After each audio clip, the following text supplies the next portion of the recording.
This is an episode of the V-Spot. I am speaking to pro wrestling legend Ivan Koloff. Mr. Koloff, how are you doing? I'm doing good, Comrade Victor. Just enjoying the snowfall here in the East Coast, coming down to, unsurprisingly, we don't have a lot of snow here, but it seems in the last month, this is the second one, so on the east side of North Carolina, it's unusual, but kind of nice in a way, just to look out at it, as long as you don't have to go out and step in it. But it's, as far as I'm concerned, I'm doing great, though, brother.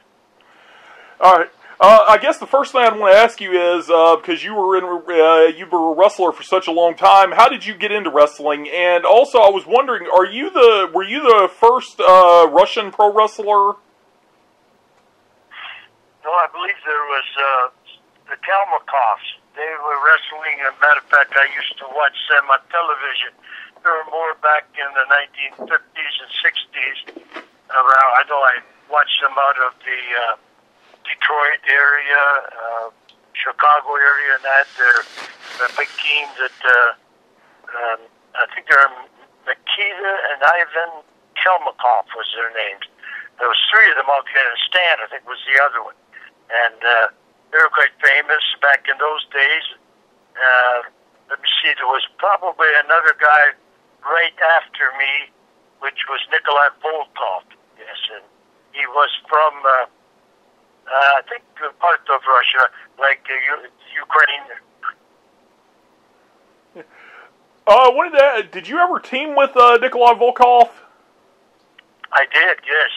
We were tag team partners together in the Florida area, and Florida Tag Team Champions, and I also wrestled periodically with him in North Carolina here. I believe I wrestled against him whenever I was in Montreal in 1968. Him and, let me see, his partner, Newt Tatrick, were the Mongols, and myself and Hans Schmidt wrestled against them, because I remember it was a real rough match, a lot of kicking and punching, and I remember Nikolai Volkov, he started talking to me in the ring, because he was a Russian guy we had never met before, and he started to talk to me in Russian, and I, of course, couldn't understand his dialect at all, because the way he talked, and I just was going da net to him, da net.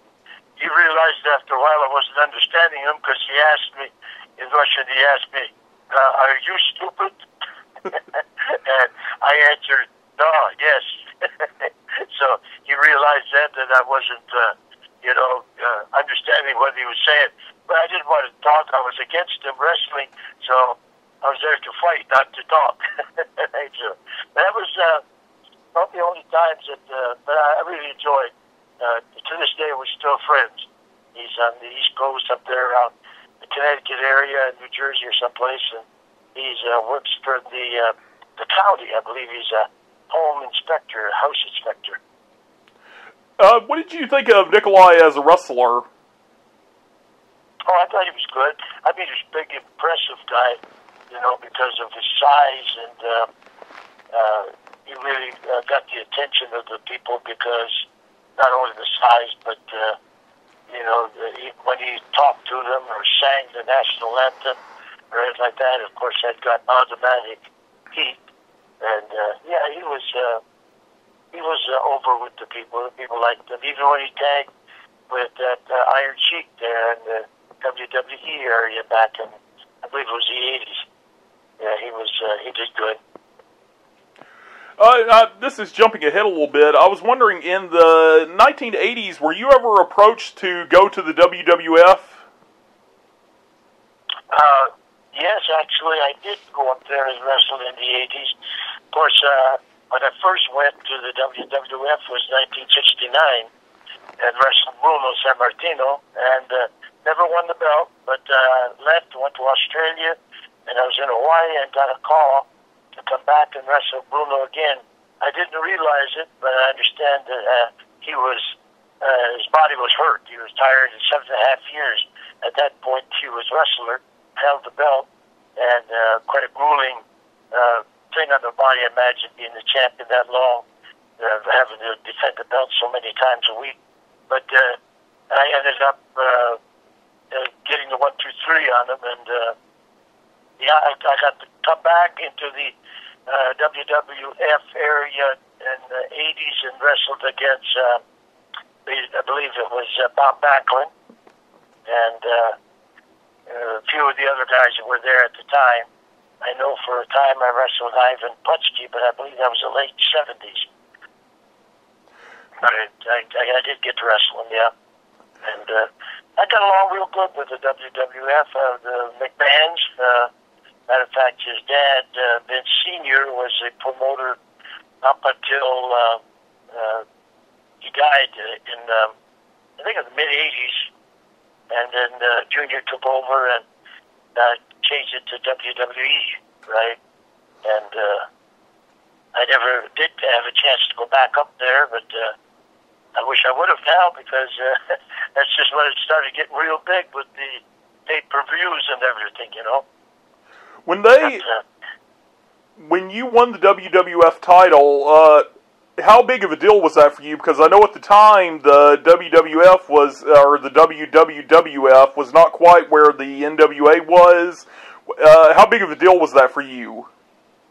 Oh, great! It made my career, because even though I was a main event guy and won the Canadian belt in Montreal, I had it twice up there. Matter of fact, won it, lost it, and won it back again in a 2.5-year period, and was champion over in Japan, tag team champion. Was the idea of that belt. The belt was looked at, WWE now was looked at as being the greatest part of wrestling, in the sense that it was for the Apple, New York, the McMahons, and they were the first ones to venture out into the pay-per-views and the cable and such. And I remember even when I wrestled up there in the 70s, the cable from Los Angeles was hooked up, and any time the Garden sold out, they ended up relaying the matches out to California, where Mrs. Eaton and Mike LaBelle and the promoters out there would show it on Post Circuit. And that was the beginnings of, I believe, of pay-per-view with not only wrestling, but a lot of things. And the McMahons were the instrument, you know, the ones that started that whole movement, and it really did change wrestling. And it really made, for me, universal type of flavor, as far as people all over the world recognizing me as one of the world's champions because of New York and WWF. I believe at that time even WWF tapes were sent over to European countries, Africa, and all those countries. They ended up replaying the videos over there, so the weekly tapes. So we were known in a good part of the world up until they went into the pay-per-views, and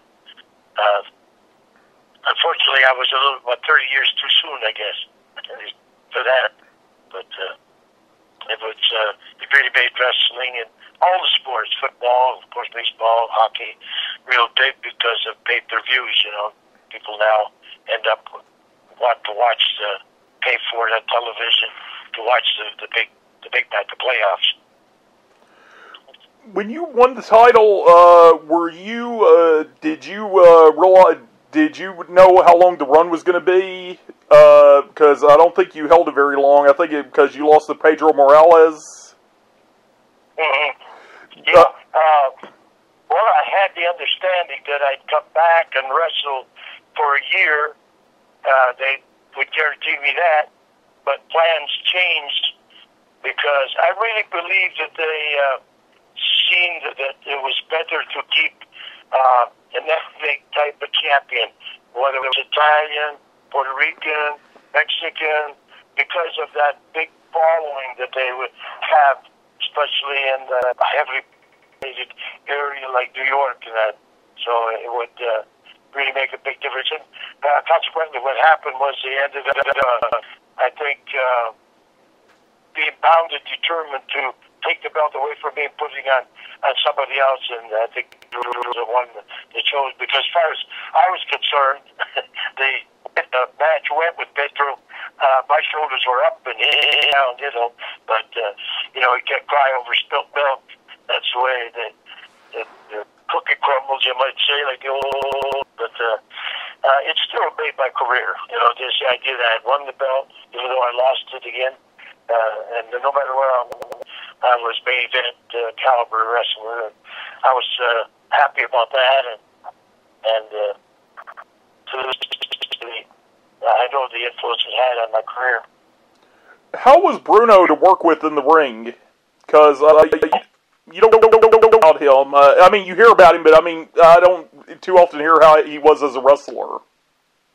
Yeah, he was great. The best word you could say to describe Bruno, I mean, I'm a little partial because, he was my hero as a teenager. He's like 7 years older than I am, and I've watched him and followed him. He went to the wrestling school as a teenager and being a young man in the 20s, and he won the title in 63. And oh man, I wanted to be just like him, big, strong guy. He could move. He always prided himself in being in great vascular conditioning. Bruno. A lot of people didn't know that he was known for his strength, but still his quickness, and I think conditioning really made it so that you had to be in shape to get in there and wrestle against him, because he liked to move and keep it going.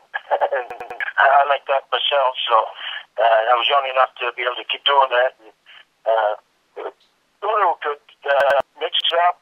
He could wrestle, and he could brawl, so it made it that you had to be on your toes with Bruno.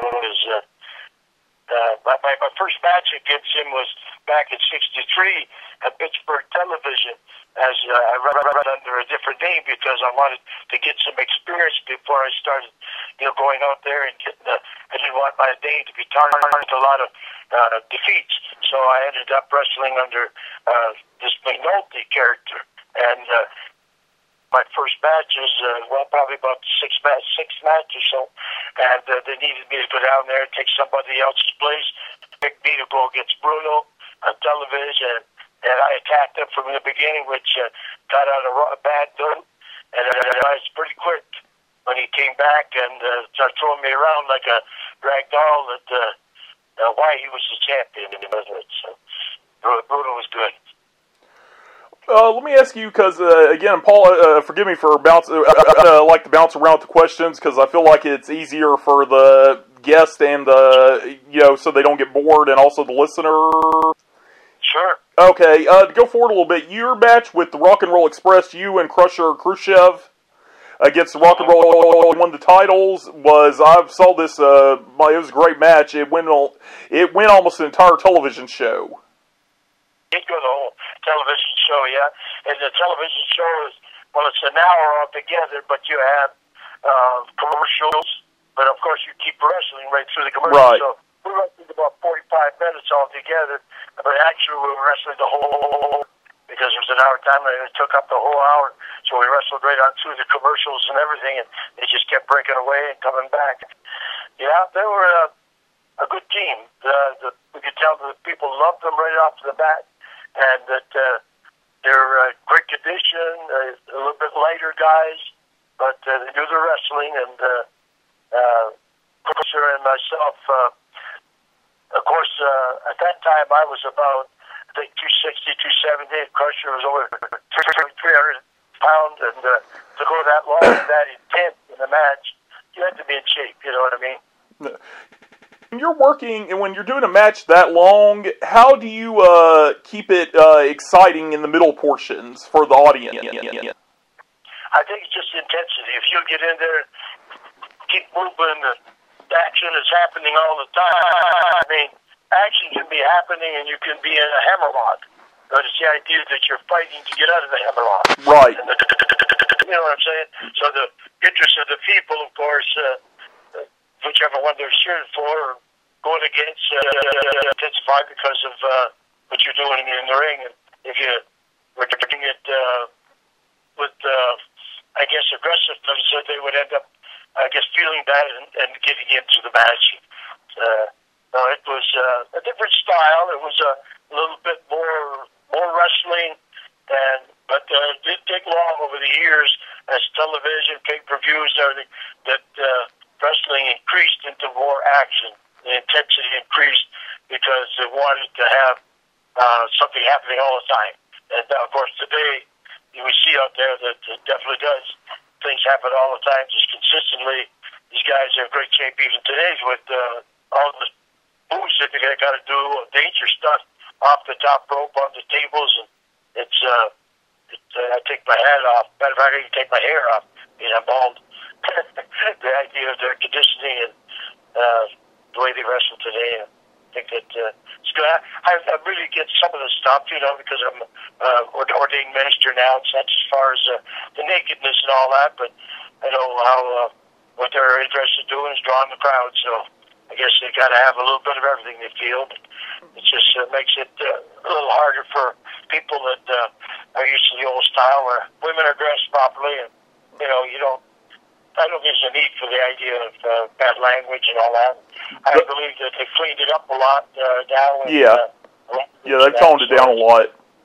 Since like '99, it's a lot more toned down. Sometimes I think, as far as like the action goes, I believe they've toned down a little too much, because I think they'll show like an old match from the '80s, and if it has blood, it goes to black and white.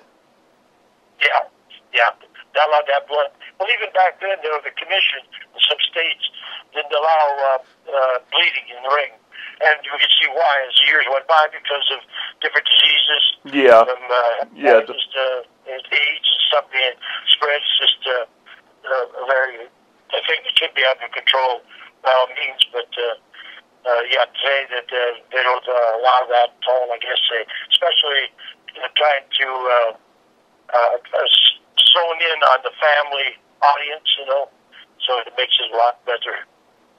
When you were working with Crusher Khrushchev, he was still very young in wrestling. He hadn't been wrestling too long. Did you act as a mentor to him as far as helping him learn?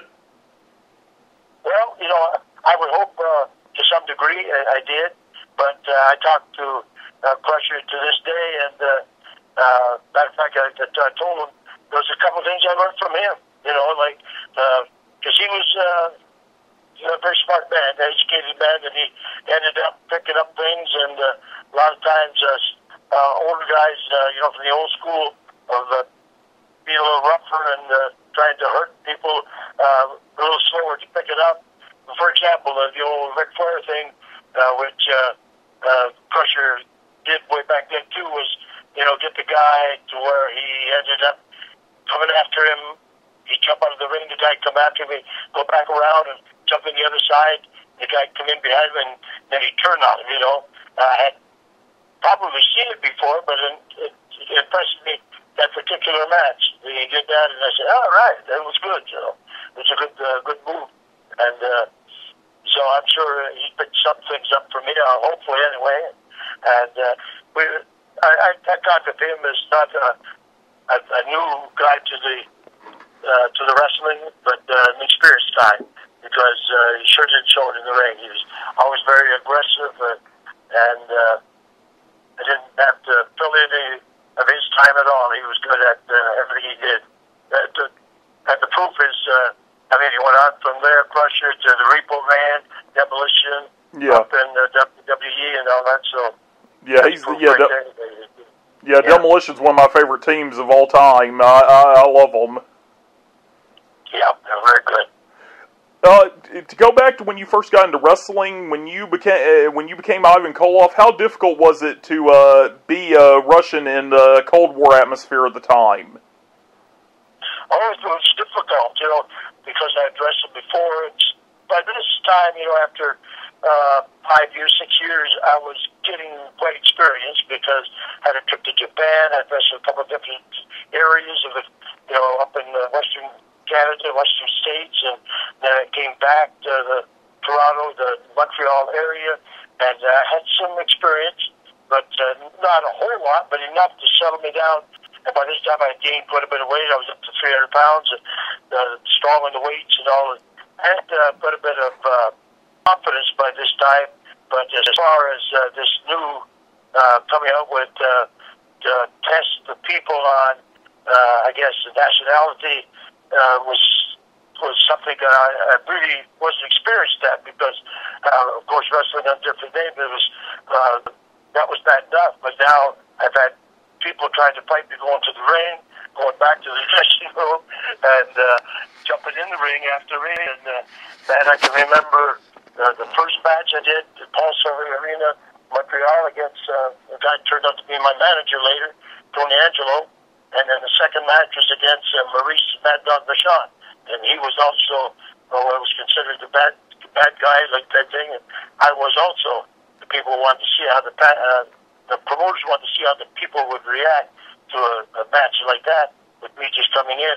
And sure enough, they were pulling for Mad Dog Vachon, being he was a Frenchman against his bad Russian. And we tore up the place. It was a sellout, and he ended up, right off the bat, setting the pace, because he threw me outside and picked up a chair. It was one of the wooden chairs back then, a slouch hat, and he made me a taller type thing, because he broke it right over my head. So the whole seat went through my head, and it was hanging around my shoulders, And so I picked up on that, ripped it off, picked one up myself, and hit him over the head. Did the same thing to him. So the people were set for this right off of the bat, because they seen that it was such a rough match, blood all over the place, and these two wild men. Later on, Mad Dog Vachon in '73, when I went to Montreal, it was '67 and '68. But the wind the clock ahead, 1973, we were over in Japan. He was there and I was there. We teamed up together and won the titles over there. So I was to show you that he was a hero of mine too, because I loved his style, and I sort of copied a lot of his stuff. We just lost Mad Dog Vachon. Matter of fact, a couple of months ago, he just passed away. God bless him. He was a tough one. Go back into the 70s a little bit.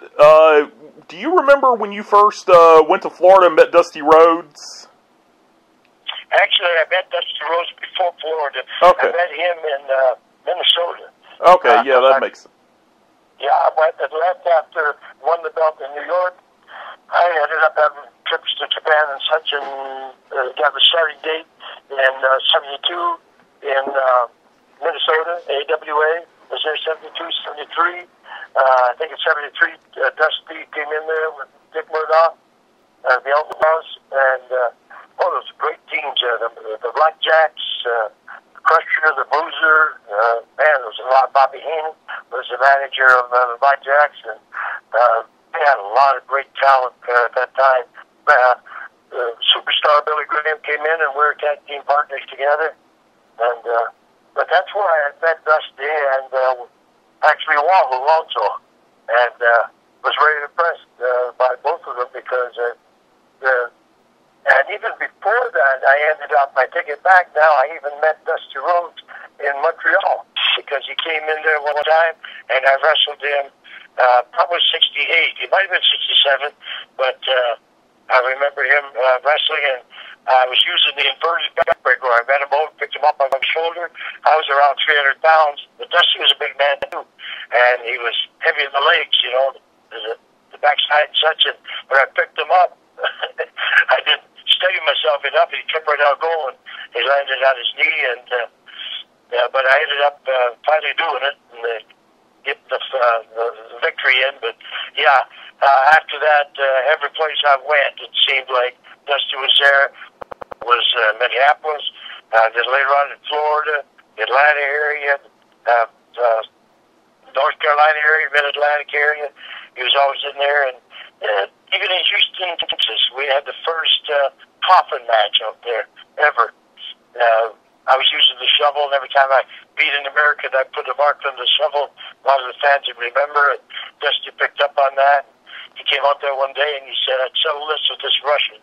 What'll do, he likes to use the shovel. Let's see who can bury who. We'll have a coffin match next time." And will take the coffin right in the ring, and whoever puts his opponent in the coffin ends up winning the match. Of course, I can't tell you the finish because, as usually, he's cheated, you know. It's funny. One of the matches you had with Dusty, and it was only a TV match on TBS on the first episode of Main Event in '88. Dusty was U.S. champion. It's turned out to be one of those matches that WWE has replayed a lot of times over the years on their on-demand channel. Can you remember the one? Can you remember the one I'm talking about? Not really, no. Yeah, it's one of those matches. It just got replayed a lot in the last few years. Mm-hmm. Oh, is that right? I'm going to have to try to look it up. It might be out there. Yeah, it's on YouTube or something. Oh, yeah, it should be on. I would not be surprised if it wasn't on YouTube because I feel like I've seen it probably 100 times now, and I can actually remember watching it when I was a kid. Oh, really? I'll have to pull it up under Dusty maybe and YouTube, and it's probably showed on there because. Yeah, I wrestled Dusty a lot down in the Florida area also, and it was always money with Dusty because the people loved him. He had that crazy way of relating with the people and got over real good. I wanted to ask you, the finish that Dusty, the end of the match was when Dusty came off the top rope with the flying body press, which always looks so scary because Dusty was such a big man. Mm-hmm. Was that difficult to take? Because I know I'd be scared if a man that large was flying at me. Mm-hmm. No, I don't recall it being difficult to take. I don't even recall him doing that move especially, but because he usually did his little boxing thing and wound it up like the spin type thing and gave you a big double knuckle thing. But yeah, Dusty, I can see him doing it because I know he'd come off the top as his outlaws a lot. But I'd love to be able to see the match again. I'll try to look that up. One thing I wanted to ask you about, because I'm going to ask you, because I know you probably get asked about Nikita all the time. In the 90s, you had a partner, Vladimir Koloff, that was your other nephew. And I remember it just because I read a bunch of the magazines, and I know y'all teamed at Smoky Mountain. Whatever happened to him? Vladimir? That was in the 90s, right? Yes, sir. Early 90s. Yeah, he came to my wrestling school. At that time, I had a wrestling school, Indian Trails, near Charlotte, and for about 4 years there, 89 to 94, 5 years maybe.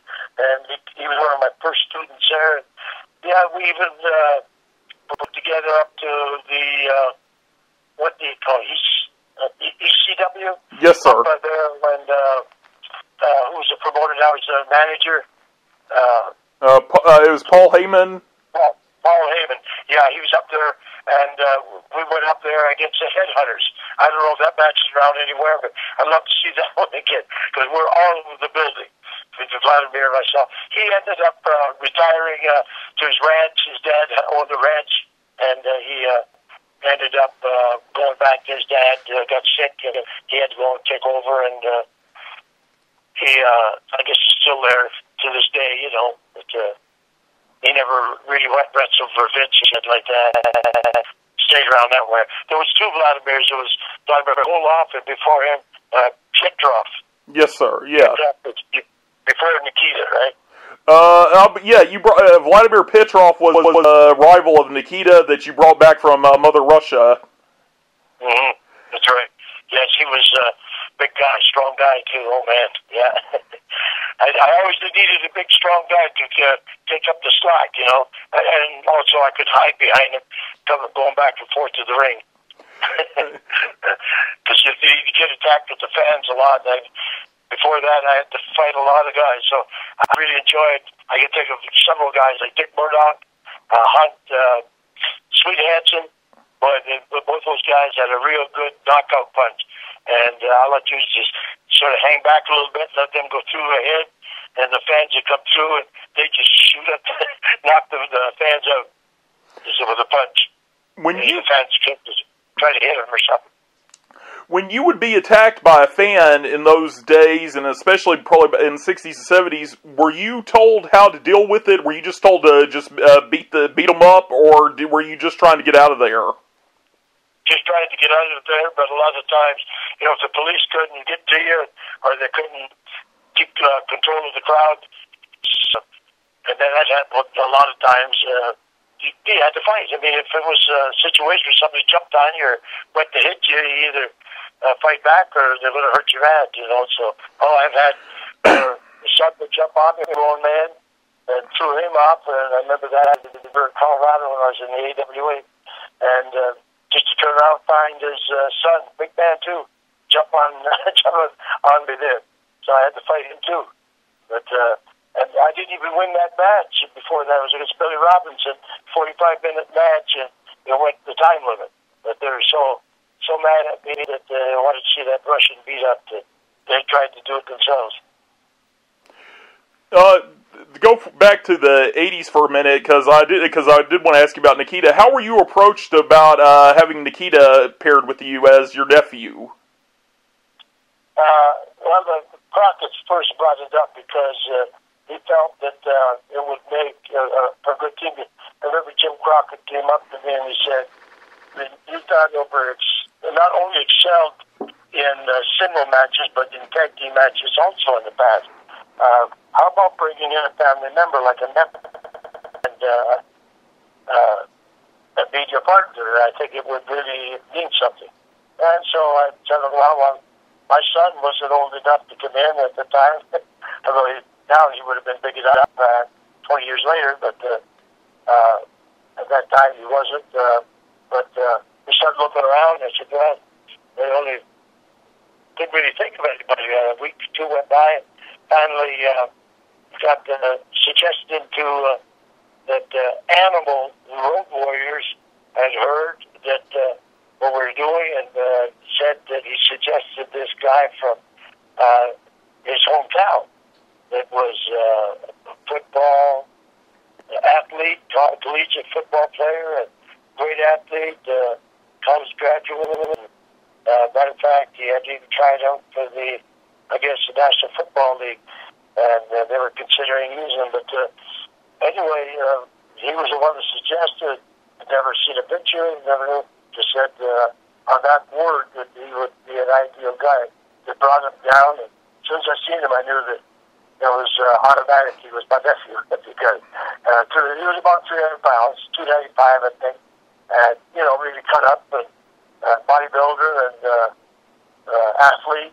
So he could also to play football. You got to be having on the ball too to be able to do plays and be able to move fast and make decisions. So he was working real good. Didn't have any experience of wrestling, and he got the lessons in the dressing room, and we called it the dungeon, but that was just I need to call it what the dressing rooms were as we traveled around wrestling. And he picked up real quick. I just told him you be out there, you be solid, and you don't talk to the fans very much. If you do, keep it down, and because the more you are in the suspense of the audience, I think, the more they're going to believe in you and come to see you.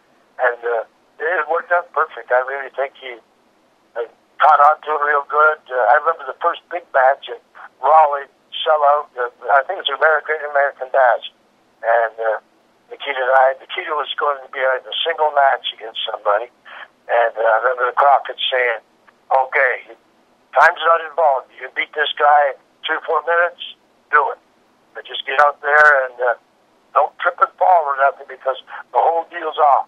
So I went through about 3 things with Nikita. Showed him how to tackle, how to slam, the bear hug, and that was about it. Just maybe a couple other little things. And he went out there and did it perfect. I mean, and really convinced the guy that he was wrestling that he was a force to be reckoned with because he was very solid, to say the least. You two had a big tag match against the Road Warriors, and I think you and Nikita were the first guys to really stand up to the Road Warriors or actually be able to match them for power. Yeah, that's right, because people wanted to see what would happen. Especially when we brought Crusher in too, another big guy, even bigger, and they could see that beat me up because at that time I had dropped some weight, down to about 235, 240, and but these guys were 300-pounders, so Crusher fit right into that real good. But yeah, even when Nikita was just there, they wanted to see what these guys would do against Nikita, of course, even against Flair, because we had the big show in the Legion Stadium. I think it was, I'm trying to remember the year, 86 or something like that. Nikita ended up wrestling Flair, and the place was sold out. 30-some thousand people, I believe, was there. Big crowd, anyway. How did you did you help Nikita get ready for the matches with Flair? Oh, yeah. I ever suggested he could make was a help, because I know I got a lot of help whenever I was starting off. Like even the guys I wrestled against, I guess I had the type of personality that they would, I guess, want to try to help me, because I was sincere. I wanted to learn. I worked out hard, and got in the ring and tried hard, and they'd come over and send suggestions over. Don't do this, or do it this way, or whatever. And that really helped me a lot, because I could see that they're telling me the truth. And guys like Don Leo Jonathan, Dutch Savage, the McClarty brothers, Eric Froelich, so many old-timers that ended up. Abdullah the Butcher came out when I was starting off out there at the West Coast in 66, around that area, 65. He was out there, and he was just starting off, too. But, so I got a lot of help, so I believe that helped them. That's why the Crocs realized that, too. That's why they wanted somebody like me to mentor somebody like Nikita and get him off. And it really worked, because they made their money on him. Even after I left, Nikita was still there for years after, so as a good guy. He double-crossed his uncle, this Nikita. When you and Nikita took on the Rock and Roll Express at Starrcade, I believe it was 85, in the cage match, how did you approach wrestling a tag team match in a cage versus a regular tag team match? You had to just be more on the defensive, but still on the offense too, if you understand what I mean, because you had to be careful that if they got got you shook up a bit, they could use the cage to their advantage, and the same with us. So what you're trying to do is try to get the jump on them. Try to get the jump on them and stay on the offense all the time and get them hurt, but it didn't always work out that way. It was a type of match that usually came back bloody, because a lot of wires sticking out in the cage, and you end up getting cut up, scratched up, and bruised, and it was dangerous. But yeah, I think the difference was you just had to be intent. Just forget about the aches and pains. Keep going forward, and that sometimes it's hard to do when you're probably already hurt before you get to a cage match, because we're always wrestling with a sprained ankle, shoulder that's hurting, or sprained, or maybe a rib that's been bruised. So you're always in injury. I can remember my whole career being in that type of situation. Always some type of your body hurt, because you're wrestling 7 days a week, dropping in. Yeah, just it was a rough life. What was the worst injury you've ever had? It had to be to the back. I think most wrestlers agree if they're out there flying around to any extent of time, their back would give out. But not just the back. I did a lot of off the top rope, and I got an ankle on the left side that's been broke 4 times, never operated on. It's got a lot of big spurs on it now. I think the Iron Sheik had one of those, and Nick Bachmichael, many other guys, I'm sure. But knees got a lot of banging up. I need a new knee because it's caving in now. I'm still walking around, but limping, I got my hips has really been damaged a lot because, again, jumping, landing. But I think the back is probably the worst. Both of my shoulders have been broke. Only one's been operated on, but it needs another operation. And I think the back is the worst because you end up getting a lot of bumps, a lot of injuries, and the back. And that's where all your nerves are. That affects your whole body. But I ended up not only in the wrestling ring, but a couple car wrecks where My back was hurt. But God's good. I'm still walking around. If you after your team with Nikita, Nikita had betrayed his uncle and started teaming Dusty Rhodes. You were paired with Paul Jones, and eventually you teamed regularly with the Powers of Pain. And I know Barbarian had been wrestling for a couple of years at that point, but I think Warlord was pretty inexperienced. Did you help him along any? Oh, tried to for sure. Yeah, but one of those guys is so big, and strong that you could pretty well. They could pretty well handle themselves. You just had to give them some psychology tips, give the idea of backing down or making it look like you're hurt, so they kind of leave themselves open, and just little tricks like that would help them out a lot. And I definitely was, I think, instrumental in that. Of course, with Paul Jones around too, he ended up having a good input in that too, because he was experienced cheating too. Paul Jones is a manager, because I was curious, how do you work with the manager during your matches? Without them overshadowing you and basically everybody getting to play a role during the match. Well, you can use your manager to distract, to take the referee's attention. You can do things like end up having the manager possibly not only get the attention of the referee, but get the attention of your opponent, and it only takes a second where you can maybe get the advantage on it. And I think that's the advantage of having a manager. One of the advantages, of course, of a lot of them are good talkers for your interviews. That would be a big help also, because they can concentrate on, because they're not suffering with so many injuries, because they're not into ring wrestling.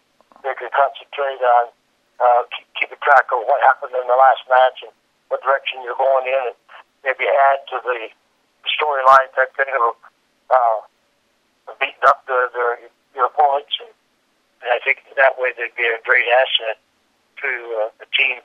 And that's what I always had a manager pretty well as a single wrestler too. And later on as a tag, I found it as an advantage too, because you could use them like I was just explaining your advantage. Yeah. Do you remember, because it was this big thing in the magazines, and when this happened, when the Powers of Pain left for the WWF, they were still six-man tag team champions with you. Do you know why they left? I think they probably just got a contract offer that was better, something maybe more stable. And I think they went up to New York, didn't they? Yes, they went to WWF. Yeah. Yeah. Well, it was the type of thing in wrestling that didn't have a lot of written contracts. It was just a word of mouth, unless you went overseas back in those days. And it was, I guess, pretty well ahead of time. You could foresee, well, I'm good here for 2 years. And if you've seen that the promotion, they weren't pushing you the way that you thought you should be pushed, and put in main events so you could make more money, and things weren't going your way, you could just leave and go to another territory or another office to wrestle for. And I think a lot of times that's what happened. They just maybe got upset with how they're being treated or not making as much money as they thought they should. And they just end up, usually it was an agreement, like an unwritten agreement that you would give a month's notice before you left. That way the promoter could arrange to, I guess, have you finish up, or you the same way too. If the promoter wanted you to leave, you'd have a bit of a notice. But either way, to me, I'd rather not leave 2 months, not even a month notice, because unless the promoter promises he would keep you in good position on the card, because if you didn't, you might be starving those last couple of weeks.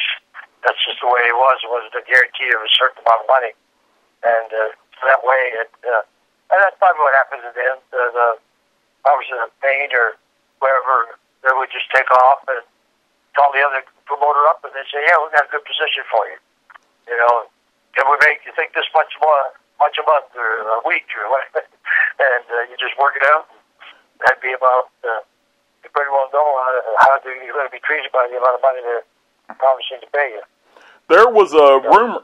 There was a rumor at the time in the magazines, and again, there was Paul Jones had done the promo on TV that the Powers of Pain left because they didn't want to wrestle the Road Warriors on the scalpel in the scalpel match. And I think I heard Road Warrior Hulk say that was probably something they didn't want to do, the fall off the scalpel, which I can't blame them. It could very well be, because it is a pretty dangerous thing, especially for a big man. Yeah, definitely. Could easily break a leg or something. Where a lighter guy like the Rock and Roll at Midnight could do something like that, and possibly, not get hurt as bad. But I did hear a lot of smaller guys getting hurt too. Yeah. I had a couple of guys broke their legs, Cornette being one of them, and one of the Russian assassins, the big one, ended up breaking his leg too. Yeah, I've fallen off my couch before, and it hurt me like hell. So I can't imagine falling off something like that, or just looking outside my apartment. The floor above me, the balcony. I can't imagine just falling off of it. Oh yeah, it definitely get hurt. Yeah, I'm going to have to wind it down, I guess, because we just had a snowfall here. We're going to make somebody scream. Before you go, could you tell me a little bit of something about your ministry? Yeah, so I'd love to, yeah. I became a born-again Christian back there after I left the wrestling scene, mid-90s, dedicated my life to the Lord, and ended up going all these years thinking that I was a Christian already, because I knew who the Father, the Son, and the Holy Spirit was, who Jesus was, and all that. It's like Nikita told me when he called me about 1995. He knew I was struggling with drugs and alcohol during my career, very bad, and very dangerous stuff was happening, and ended up, Nikita called me one day in 95, and he said, Ivan, Uncle Ivan, I think what you need in your life is Jesus, because he had become a born-again Christian himself, Nikita. And I said, Nikki, what were you talking about? I was raised in church. I know who Jesus is. He says, yeah, I know that, Uncle, but the devil knows who Jesus is, too. That don't make him a Christian. So he got my attention by saying that, because all the time I went to church, I never asked. And God says in His Word, you receive not because you ask not. And so I took it serious. I showed up at the church and ended up being convicted. And remember being excited and happy in the fact that I realized, we perish from the lack of knowledge, God's Word says. And I realized that just out of stupidity and ignorance, I didn't realize that Jesus had already paid the price for my sins, and I didn't have to live this way. I could call on His victory of His blood and what He did on the cross. And I started doing that, and with His power in the blood, because I got off the chewing tobacco, I got off the marijuana, the pills, the cocaine. Doesn't make me a perfect person, although whenever you end up receiving Christ as your Lord and Savior, you become the righteousness of God, is what He says. So, and God just gives you the strength as long as you have that relationship with Him to overcome the things of this world. And talk about the Ten Commandments, I was really going downhill real fast, but now I realize that for all those Ten Commandments, Jesus had paid the price for all those sins. Any sin in the future, all I had to do is stay close to Him, and believe in Him, trust in Him, and cast my cares upon Him, that He would be there for me, and He was, and He is. So from there I went, of course, it really helps when you got a wife that is Christian and a good woman, and encourages and helps you along. Daughter's a gospel singer now. I'm really proud of her and the grandbabies. She's their group is called Highway Revival. You can go to highwayrevival.com, and they go out to churches and sing every weekend. My son-in-law, daughter, and oh man, they're great. I must say so myself. Let's get the talent from her mother, my daughter, but that's quite all right too. She's got it though. But yeah, just stuff like that. I find myself now being able to cope with life and fall back on the Word of God. And we end up doing things like crusades where we go out and put on wrestling matches, and then we give a couple testimonies, a little sermon, invitation for Christ, and we turn it into church more or less. And we do that a lot. I still attend other matches where they don't do that, but just because of my name and that. But and I go to churches and speak. I got ordained about 9 years ago there now, and officiate weddings and speak at churches, just go brag on the Lord. So if anybody wants to get a hold of me, go to IvanKoloff.com. If you want to help support my ministry, buy a picture. I got a little fee on there for a picture, and help my ministry. And or if you want to donate to my ministry, that's great too, because I'm going out there every day, whether it's doing autographs for charity, but I'm ministering the Word and trying to do the best that comes from my heart, to the Lord, and going every day, and happy about it. But things are a lot brighter now than they were back then when I was, addicted to the drugs and alcohol, and I'm glad for that. But now I go around bragging. People say, "How you doing, Ivan?" I say, "Too blessed to be stressed, too anointed to be disappointed." Yeah, that's just some of it, but that's only because of the Lord Jesus and what He did for us. So I would recommend it for anybody out there to consider get the Lord, ask Him to come in their heart, forgiving them of their sins, and having a relationship with Him, get into the Word, because that's what changes our computer, our mind. Instead of still working on that, to change where we think, change the way we talk, and makes us better people and make the right decisions. And nothing better than being able to go with your siblings or your grandbabies and having a good day, whether it's snowing or not. So, but yeah, appreciate that. I got a book also. You can go to my author's site. That's Scott Teal. It's called crowbarpress.com. Crow like the bird, crowbar, B-A-R, C-R-O-W-B-A-R, crowbar press, P-R-E-S-S.com. And order a book from him.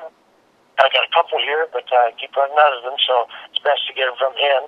And anytime you see me, I'd be glad to sign it, autograph it, But that proceeds helps my ministry also. And I think you'd really enjoy it, because I tell a lot of these stories that happen in my wrestling career, and a lot that people haven't heard, believe me, because it's been a long career, and just crazy stuff was going on. But God's got me evened out now. But I appreciate the fans, too. I just want to say thank you all for supporting me all these years. As far as being a bad guy, I know a lot of guys booed me, but I would have been a good guy. But the promoters told me I was too ugly to be a good guy, so I had to be a bad guy. But I wanted to ask you something about that, because near the end of 1988, you actually did become you were a good guy just for a few months after Paul Jones turned on you. And they were going to, you and Nikita were going to take on the Russian Assassins at Starrcade, and Nikita left before then. Do you know why Nikita left? Yeah, because he got a chance to team up with Dusty. Dusty Rhodes had lost Magnum TA as his partner. And Dusty was in with the booking, you might say, with the office. Yeah. So he called that shot, and not much I could do about it. It was a good decision for the office and for money for filling the arenas, because him and Nikita like that could go against the Four Horsemen, go against a lot of different teams, and it just sort of changed direction. But it hurt my payday. It wasn't long after that I hung it up. I did the little thing again where the Assassins beat me up and everything, and all of that. Got a little revenge against Sam, or tried to, and then I just decided to hang it up for a while. It's when I was struggling a lot with the injuries and such. But it was mostly the addiction to the things that ended up making me decide to go to the independent circuit. I did that up till I even got in the ring here 6 months ago and had a match. It was for charity, and wasn't much of a match, but it was a made appearance and little chain match against little Ricky Morton up there in West Virginia, and try to go in and do stuff to help charities and that as much as I can. But God bless you, brother. I appreciate you taking time to do all this, and I hope you like it. Oh, no, I had a great time. Thank you very much. Here, I'm going to stop recording right here. I wanted to ask you something.